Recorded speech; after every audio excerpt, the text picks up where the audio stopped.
See, this is a serious message from Bishop Kukah. Very, very important. You need to listen to this video to the end. It talks a lot of issues about Tinubu's nepotism, government in general. It touched a lot of issues. You don't want to miss it. Just take your time, watch the video to the end. And please share the video, like, share, comment, and subscribe to this YouTube channel. I'll be your guy. Run am for me now, please. Very often we confuse leadership with office holding. They are two conceptually different things. We confuse office holders with leaders. It is possible to hold an office and not necessarily be a leader. It's also possible to be a leader and not have an office. Okay, there are people who are governors, there are senators, there are presidents, there are ministers, and so on and so forth. But of course, there are also non-official actors who are also wielding far more influence. So really, leadership is about, can you measure the capacity of the person holding the office to influence citizens? And of course, it's almost like the case of a parent. You ask yourself, you send your child to England, you send your child to Lagos, is there anything you've left with that child that in the middle of the night, this child will not go to sleep until she has said her prayers, because my mommy will not be happy just thinking or knowing that I haven't said my prayers. So essentially, leadership is about office. But of course, when we talk about the environment that we are in, I think there are a few questions we need to ask. And as I said, I don't have the time to go through the things that we need to go through. But Nigerians agonize. If we can only get leadership right. Chinua Achebe said, problem with Nigeria fairly and squarely is a problem of leadership. But it was easy to lead. In those days when we had regions and provinces and so on, when we had only few people who had gone to school. Ambassador Yaya Kwande, I read his biography. It was very, very interesting. One of the things he said, which stuck with me, his biography, was that he decided that he and his cousin must go to school.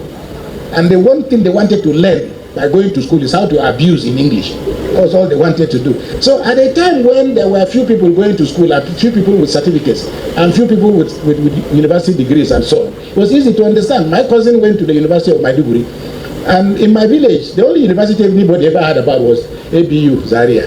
And my cousin met Yangan when I got a girlfriend, and the girl was not very educated, but she wrote him a letter. He just said, Mr. Philip Jato, ABU, Maiduguri. Because that was, ABU was just another name for a university. But when you fast forward now and see how far we have come, the schools are everywhere, universities are everywhere, and that Nigeria has about 274 or so universities across board, then you can appreciate why it is difficult in an environment like this to talk about leadership as if somehow we are all gathering around a man who has all the education. Things have moved on. And as you can hear from the things that these young people are saying, the kind of language, the kind of English, the quality of their presentations, we couldn't talk like this even when we were in our 20s and in our 30s. Many of you here buy all these very expensive phones. I've got my own, it's broken, I don't know how to fix it, I don't know what to do with it. But many of you here, with all your education, with all these wonderful phones, when they get spoiled, you start looking for your 5-year-old daughter to tell you what to do with the phones. So things are changing, and we therefore need to be more modest when we talk about leadership, as if it is. Because in the old way, when we talk about leadership, we talk about Nnamdi Azikiwe, we talk about Awolowo, we talk about Sardauna, all these people whose names elicited fear. I remember MD Yusuf of blessed memory, a great man. I met him, he came to London, and I was a student then, and he took me out to lunch, and we were just chatting, and I said, how did you end up in the police force? And he said, well, when he was studying in London, he had no intention of going to the police force. But that one day Sardauna came to London, and of course all the Arewa children ran to go and see Sardauna. They all were sitting there, whose son are you? And when he told them who he was, okay, he was finishing school. Okay, you're finishing school, almost 6 months, come back to Nigeria and join the police.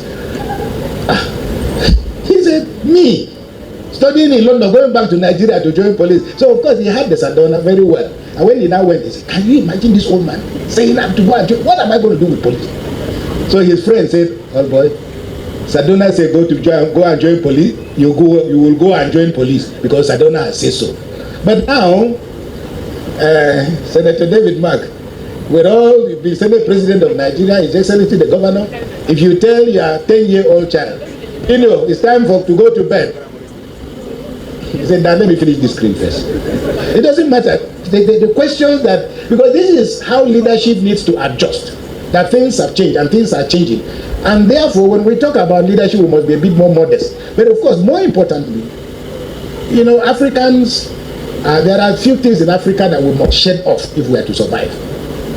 They become embedded in us.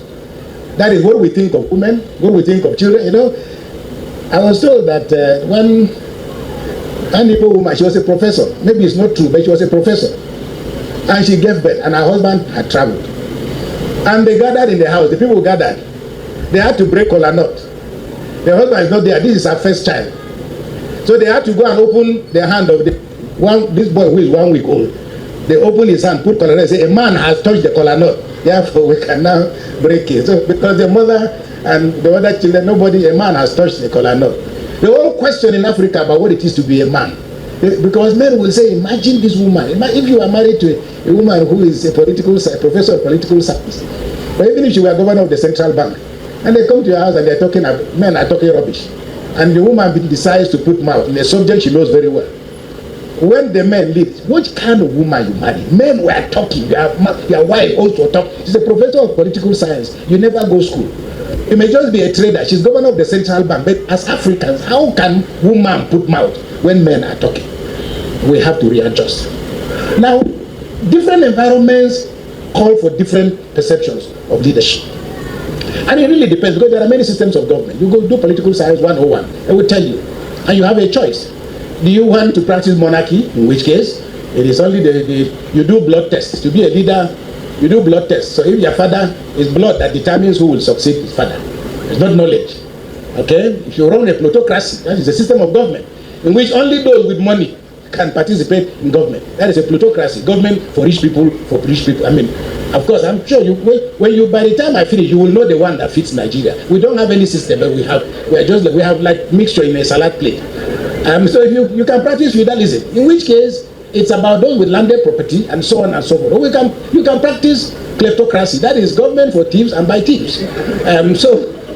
Ability to steal becomes a determining factor in whether you can participate. Then, of course, you have oligarchy, you have authoritarianism, you've got all kinds of systems, and they survive around the world. But then, Churchill said something. He said all the systems of government have been tried, they've been tested, but Churchill said that the world has chosen democracy. It's the worst form of government except for others. That is, other systems have been tried and they've been tested, they're not found to be working. Democracy, with its imperfection, approximates what is society because it gives people the freedom to be able to make some choices. And of course, when we look around the world, somebody like Mother Teresa, for example, who was one of the most powerful women, she didn't have an office, she didn't have she was not a prime minister, she was not a president, but whenever she entered the Vatican, the Pope will stand up to greet her. So I'm making the point, therefore, in a roundabout way, to say that when we talk about leadership in a complex world, we have to figure out which kind of leadership are we talking about and for which kind of environment. Now, Nigeria has greatly changed, but many of us are still nostalgic about the Nigeria that has moved on. And we're thinking, okay, the leaders of yesterday, men are saying, imagine those days when we used to be in the university, we are chopping one chicken. In those days, when we graduated, they were telling us, which job are you going to have? You choose from 3 jobs. Now things have changed. And of course, women are very anxious, and parents are anxious because I had to settle a quarrel between a woman and her daughter. And of course, she was shouting. This girl was about 17. He was shouting. When I was her age, Bishop asked her when that was her age. I said, who was I to talk to a man? Who was I? I said, Madam, it wasn't that you couldn't talk to a man. There were no mobile phones during your own time. Okay? Nothing has changed. Opportunities have become available. The world has changed. Expectations are the same. And you better just get used to it. That leadership, as we understand it, has come to an end. If we confuse leadership with people who are holding power. For example, if they tell you now that Joe Biden has malaria, something may happen in the American Stock Exchange, but if they tell you that Mark Zuckerberg has malaria, all right, Mark Zuckerberg is not the president of the United States of America, but if he catches malaria, American stock market will shake. So it's not so much about the offices that we hold. Now, I think that the second point I want to make is that we have made a choice to live with democracy. As it is, we know that our democracy is hardly working, hardly functioning. Although I make quick to say that we are very impatient with ourselves, very, very impatient. And Nigerians are surprised when I tell them that, don't think about tomorrow. We have done pretty well. We are not happy, absolutely, and we will probably never be happy because that's not how the world is. You've got this, you want this, you want this, you get this. We will remain in that way. We are insatiable. That's how we are as human beings. Now, we are not in a perfect place because perfect places don't exist. And we shouldn't be looking for leaders who will take us to a place of perfection because nobody has found that kind of place. However, there are minimum conditions that we require in a leader. And I think we need to use them to measure the whole concept of leadership. Now, what does a leader need to have? One of the most fundamental things that I think is missing in Nigeria is knowledge. You know, I don't want to bore you, but run through and start from the beginning. And you will hardly find almost everybody who came to power in Nigeria was the result of one accident or the other.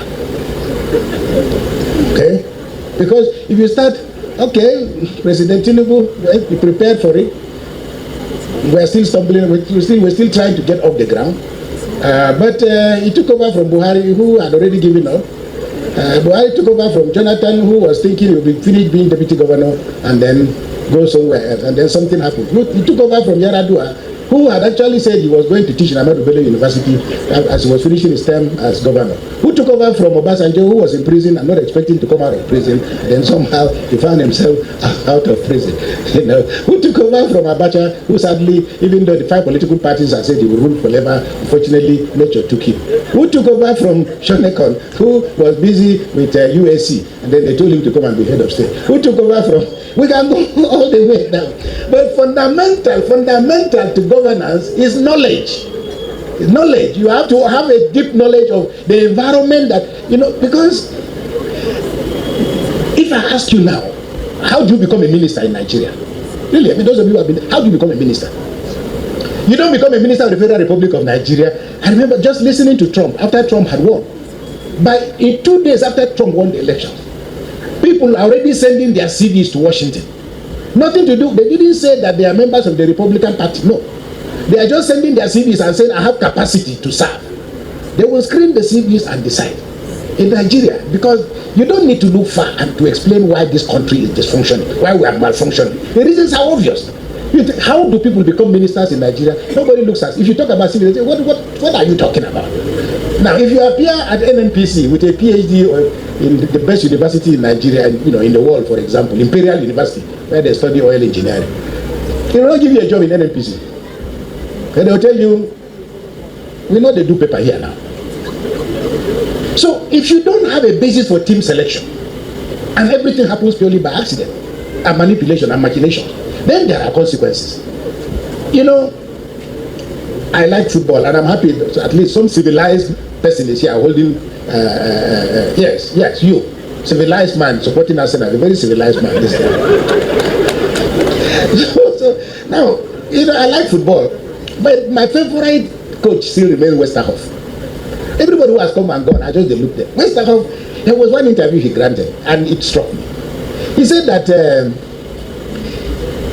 one game that Nigeria was playing, I don't remember. It was a game that if we won, we will go to the World Cup. If we lost, we will not go to the World Cup. So Nigeria won quite well. I bet the journalist now asked Westerhoff. There were 2 defenders. I don't remember their name.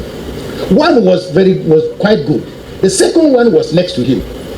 So Westerhoff decided to play this guy who was not that good. So when they asked him, why did you decide to play? This guy is a much better defender. Westerhoff said, no, the defenders were not my problem. My problem was JJ Okocha. If he starts enjoying the game, he can't obey orders. We can't find him in the field. And he said, this other defender who was a better defender, if I tell him to stand here, if he sees that JJ has moved further, he will move. But this other one that I played, if I tell him to stand here and not move at all, he will stay until the game is over. That means that a leader must understand the psychological state of mind of the people that he has. That's why you call it assembling a team. And when Nigerians assemble teams based on what which doctors have said, based on witchcraft, based on what prophets are saying, based on those that you have connections, it will come with consequences. And the result is why we are still on the tarmac, unable to take off. Now, you know this word called nepotism. The word called nepotism, what does it mean? Favoring. Do you know who first came up with this idea of nepotism? It's the Catholic Church. Because in the 15th century, what the Catholic Church was doing was popes were favoring their nephews. Okay, and the word nepos in Latin is nephew. And it went on and on and on because they were the closest to them. Until, of course, like everything else in the Catholic Church, we tried. There's nothing we've not tried, but we found it useless. We had the courage to say, no, it can't be like this. So nepotism has become embedded. But of course, it also speaks to the issues that a leader who lacks confidence, a leader who lacks ability, a leader who has enough limited psychological confidence will fall back on the assumption that blood is thicker than water. And so the more of my brothers I gather around me, the more I gather people who pray like me, who talk like me, who walk like me, the more the family secrets will be kept. And this is why we are busy keeping family secrets. This is why Nigeria is where it is today. So I also think leaders must have boldness, they must have courage, they must be humane. A leader also has to be sufficiently patriotic. That is, what things are you ready to die for? Because right now, people who call themselves leaders in Nigeria are prepared to protect themselves. And you can see, I'm sorry to say, you can see, because what I'm telling you is not new. You know, the paraphernalia of power, you can see when people who are in power are passing at the risk of all of us. You know, the first armed robber in Nigeria, does anybody remember his name? Oyenusi. You know why Oyenusi became an armed robber? He wore his, what do they call it, lace that time, white lace, and was going somewhere to go and chop his hair and relax. Then somebody came with a car and splashed blood on him. And the man didn't stop. And the guy said, I must drive a car, by hook or by crook. That's why he decided that, he will take it, whether it means using a gun. So the point I'm making is that if leaders, if you don't have set goals, you will not be able to pick a team that can maximize the plans that you have. And so, to build a complex world, we must also find a way of thinking through very clearly what is the world looking like tomorrow. Because if we become so incestuous that we're only looking inside and look at rewarding party members and rewarding nephews and rewarding sons and rewarding daughters and rewarding in-laws and so on and so forth, what will happen is that loyalty will transfer from the nation itself to individuals. That's why you find that, I'm sorry, the Nigerian military, the security agencies, they believe that their business is to protect whoever is. So loyalty to an individual is more important than loyalty to a country. And because jobs have been given by means that nobody knows, loyalty to our country always becomes very difficult. I don't want to take, because I've got quite a few things I want to say, but I know that there isn't much time. When we think about what tomorrow might look like, you've seen the things that these young people have done. And these schools of this nature are all over Nigeria. Exceptionally brilliant young people that are everywhere, looking for a world and looking for where to succeed. Now, I always tell people, and Your Excellency, please, we've been saying for the last 20-something years, they will gather all of us and tell us, come and see the dividends of democracy, giving you dividends of democracy. My friend Padutomi once said to me, he said, if you hear two Nigerians talking, and one Nigerian said, our governor did 50 kilometers of road in 8 years. Another person said, 50K. We are lucky, Our own started 20 kilometers, didn't finish. So when people talk about the dividends of democracy, they are producing infrastructure, roads, railways, light, and so. But these are not the dividends of democracy. And I will tell you, I'll provoke you. If they were the dividends of if democracy was about infrastructure, we will still be worshipping Hitler today, because the infrastructure that Hitler left in Germany was unrivaled. Apartheid will still be in South Africa today, because what was built in South Africa was built under apartheid. Democracy's benefits are often not necessarily measurable. They are largely intangible. It is understanding how to expand the frontiers of human imagination. So if you have children brilliant, and you constrain their imagination by focusing on a country that rewards based on parent, that rewards based on who your father is or who your mother is or what tribe you come from, then it is little wonder that then as now we're just turning round and round in cycle and going nowhere. Now, of course, it is often impossible to foresee the future, almost impossible. But if you look at what the Americans did, a young man said he wanted to join the Navy, and his father had died and left him with his uncle. He said, I want to join the Navy, uncle, after I finish secondary school. The uncle said, look, you cannot join Navy. You cannot join Navy because your mother died in a boat accident. Your father died in a well. So anything concerning water, you won't touch it. And the boy said, he'd say, go and think. I give you 1 week. Go and think about it, but you won't do Navy. So the boy went. After 1 week, he came back. The day he came back, his uncle was, they said, where's uncle? He said, uncle is still sleeping. So he waited. Uncle woke up.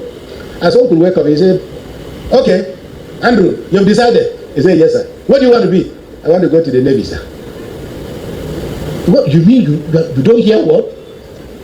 He said, but uncle, like, how did your own father, how did your grandfather? He said, you are asking about my grandfather died peacefully in his sleep. But uncle, I came and you were sleeping. If your grandfather died in his sleep, why are you sleeping? If you say my father, the point I'm making is to encourage these young people to learn to be rebellious. Rebel against your parents. That is the first thing I will encourage you. It doesn't matter because, one small boy, I will tell you why I'm encouraging you to rebel. Don't smoke a book. Chairman is here. One small boy went to his father's room and he was playing. And I think threw his shoes on the father's bed. The father came. He pulled him by the ears. He said, what is this? He said, my shoe, daddy. What have I told you? Putting your shoes on my bed. What have I told you? Have I not warned you? He said, that you have warned me, daddy. Okay. Daddy, I think everybody should just go back to his father's house. Okay. Everybody should go back to his father's house. Daddy knows that the father he left was sleeping on the mat at home. So he said, I put my shoes on my father's bed. Go and put your shoes on your own father's bed. If your ambition is only to be like your father, no matter what his achievements are, to be like your mother, you must be ready to rebel. Precisely because it is God that puts his plans into you. Your parents are just instruments. So those of you who believe that you are the one to decide what your children are going to be, and many parents are falling victims to this career choice. And you can see that some of the best men and women, including these generals here, who would probably tell you their parents didn't allow them to join the army because they would die in war. So the point is, talk to your children, encourage your children, find out, but most importantly, support what plans it is that they have in life. I want to, so I say, try and find a way of ending. The great Abraham Lincoln, I have a letter here that Abraham Lincoln wrote for his son, to his son's teacher. The day his son went to school, Abraham Lincoln, the American president. And I'll read it because it's important for parents. A young boy sat for examination. When they came out with his own classmate who was from a poor family, he said, oh boy, this exam hard though. And he said, he agreed. He said, but my father is fixing my result. Okay, he said, I know I didn't do well, but my father will fix the result. Many parents are busy fixing results for their children. Okay, you want your children to do well, but when it is time for them to study, you are producing and giving them all kinds of toys as a substitute for parenting. Now listen to what Abraham Lincoln said to his teacher, to his son's teacher. This was the first day the child entered school. President of the United States of America. He said, my son starts school today. It is going to be strange and new to him for a while, and I wish we could treat him gently. It is an adventure that might take him across continents. All adventures that probably include wars, tragedy, and sorrow. To live this life will require faith, love, and courage. So, dear teacher, will you please take him by his hand and teach him things that he will have to know? Teaching him gently if you can. Teach him that for every enemy there is a friend. He will have to know that all men are not just, that all men are not true. That time there was no Beijing, or this was before Abraham Lincoln, a long time ago. So men includes women. Please be patient. He will have to know that all men are not just and that all men are not true. But teach him also that for every scoundrel there is a hero. For every crooked politician there is a dedicated leader. And it's a long letter. I wouldn't like to finish reading, but let me just end. He says, teach him, if you can, the wonder of books, but also give him time to ponder on the extreme mystery of birds in the sky, bees in the sun, and flowers on the green hill. Teach him to sell his talents and brains. Teach him to sell his talents and brains to the highest bidder, but never to put a price tag on his heart and his soul. Let him have the courage to be impatient. Let him have the patience to be brave. Teach him to have sublime faith in himself, because then he will always have sublime faith in mankind and in God. This is the order, teacher. But see what best you can do. He is such a little nice boy, and he is my son. Now, this is a man who had all the power, but was ready. And I'm saying this because I run schools. I have heard stories of parents punishing teachers for daring to scold or to attempt to punish their children. One young man, and these children will end up as spoiled brats, because one of these spoiled brats got into a university. His father was a big man, so he wanted to chat up one young girl. He looked at her, the girl didn't look at him. Then he went back to her and said, "You don't want to talk to me? Do you know who my father is?"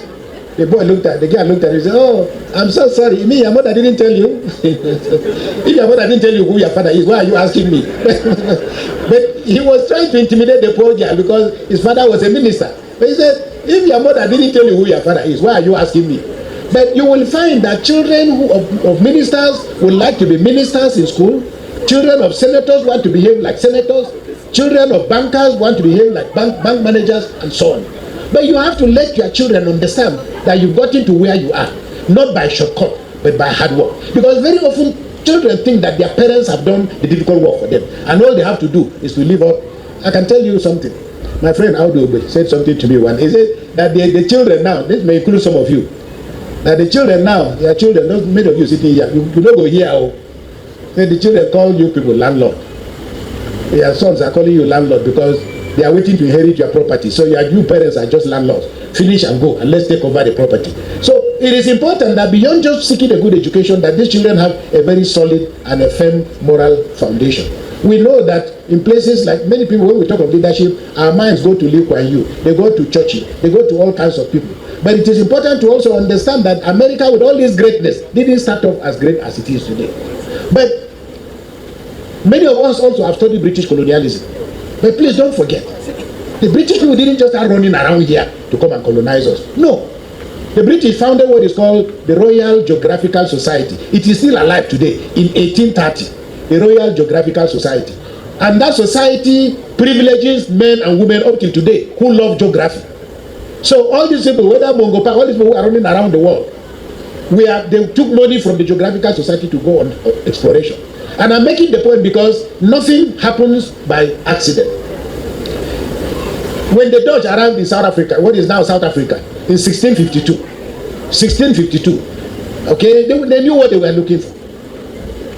By the time, for example, that the King of Belgium, Leopold, decided to take over what is now the Congo, he left over 10 million Africans with one hand. The point I'm making is, a leader must understand the nature of the resources that are available.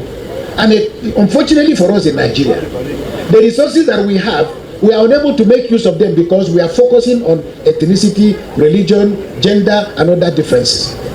And this is why it is increasingly difficult to talk about excellence in Nigeria. So if you are thinking about a complex world to which you are going to be able to compete, then you must do more than what we are doing now.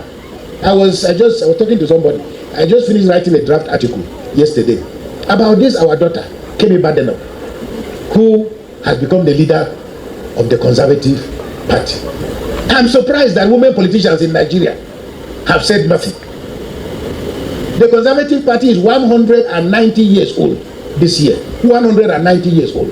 The first British woman to ever break through that concrete wall was Margaret Thatcher. She was lucky, she had a husband who was very rich. But in 1975, when she became leader of the Conservative Party, finally became Prime Minister in 79. Since then, we know what the story is. Others have come after her. But they came under circumstances that are slightly different. Suddenly a black woman with no visible name recognition, let me put it that way. A black woman, the daughter of an immigrant. A young girl who was born in 1980 when I was already doing a master's degree. Suddenly she don't come past us. Now she's gonna be contested for election with nobody behind her except her sheer courage. What are Nigerians doing? Nigerians are busy criticizing and abusing the poor girl. At the age of 40, if you are 40 years in Nigeria, you feel contest to be woman leader of PDP or APC. You feel? You don't feel. Who be your husband? Who be your papa? Who they follow you behind? It's a cause for celebration, but I'm disappointed that we're not celebrating. And because we're not celebrating, it's a measure of our lack of appreciation or greatness. But I want to conclude by saying, for those of you who are the young graduates, please, I want to encourage you. Don't focus on the resources that your father has. Don't focus on the position that your father has. Focus on what God wants you to do. And so in your prayer, ask God to direct your path. Because you may finally become successful in life without your parents. We don't know. Amaka did not plan for a life like this. Ndoma and his wife did not plan for a life like this. So, but children must learn that a day might come when you will have to stand on your own. At that point, your father may not be around, Your mother may not be around. And parents must also encourage children. Help, and you have to start learning very early. One little girl, the family used to say prayer. Today, father will say, mother will say, brother will say, all of. So this small girl, she was 4 years old. So she said, Mommy, me too, I want to pray. The mother said, okay. We don't know what she will say, but everybody, they had to just consider. They say, oh God, our Father, we want to thank you for our mommy and our daddy. Oh God, I want to thank you for my sister Chizoba. Please, my brother is going to do exam. Please, God, help him. God, please tell Chidera to stop beating me. Amen. It may sound like a foolish prayer, but that is what, but at least he's beginning to learn. So let your children learn how to do their homework. Let your children begin to learn about discipline. Let them begin to learn about obedience. Because when a child says to the mother, father says do this, say why? Parents say, that's the beginning. The rebellion I'm talking about is constructive rebellion in terms of pursuit of your ambition in life. That is what your father wants, may not be what you want. So do what you are convinced about. But learn humility. Learn to be kind. Learn to pick up litter. Learn to cut grass. Learn to make friends. Learn to welcome visitors. Learn to visit orphanages. Parents, learn to take these children. Not everybody who is living, there's a British musician called Annex, I think Annex, whatever, I mean, oh God, I forgot it. But she said one day, Annie Lennox, that's her name, yes, Annie Lennox. In 1986, I was a student in the UK, and we were doing this Bob Geldof, USA Africa. And she went on television. She said that because her parents were so rich, and her parents used to go to, what do you call this expensive shopping? Harrods, to go and shop. And when she goes to Harrods, she will see children, young children. So she just assumed that every child went to Harrods to shop. She didn't know that there were people who could not enter Harrods because they couldn't afford it. Very often, that especially in these times of desperation and hunger, please try and teach your children what is happening to other children. It may be important to just take your children to Nyanya, drive around them, not to mock other people, but just to know that life is not necessarily what they think it will be. Finally, I want to thank you for giving me this opportunity. I have been likely a bit incoherent, but I hope that by just being here, I've expressed my solidarity with you. There are some of you, sometimes people prepare for leadership, sometimes people get into leadership by others calling them. There are many decent men and women who have refused to enter politics. Very often we can persuade those people. There's a story and I will end with it. A king had an only daughter and he wanted to give her out to marry, but it's like nobody fit. So the king said, look, the only person who will marry my daughter, I have a pool here with crocodiles inside. Anybody who can swim from here to the end will take my daughter as a wife and take some of my wealth. And she was an only child. So the men showed up. The men appeared all dressed up. They looked at the crocodiles. Everybody moved back. Then suddenly everybody looked around. They saw one man swimming. Everybody was looking. The man was swimming and pushing. Finally, he got to the end. Everybody burst into applause. And so when he came out, the king said, well, now you're going to marry my daughter. But can you please tell us, what is it? See these crocodiles? It turned out that the crocodiles were actually not real crocodiles. So the man said, can you tell, what is it? Why were you not afraid? He said, okay, I was just standing. Now push person, push me. Now, they said, now push person, who pushed you? It turned out that his friend who pushed him knew that he was brave. But he himself didn't believe that he could swim through the crocodiles. So sometimes these murky waters of politics occasionally push a friend. Because we cannot depend on politics of those who simply come almost because they want to make themselves rich. We must be able to have a system that inspires a younger generation of Nigerians.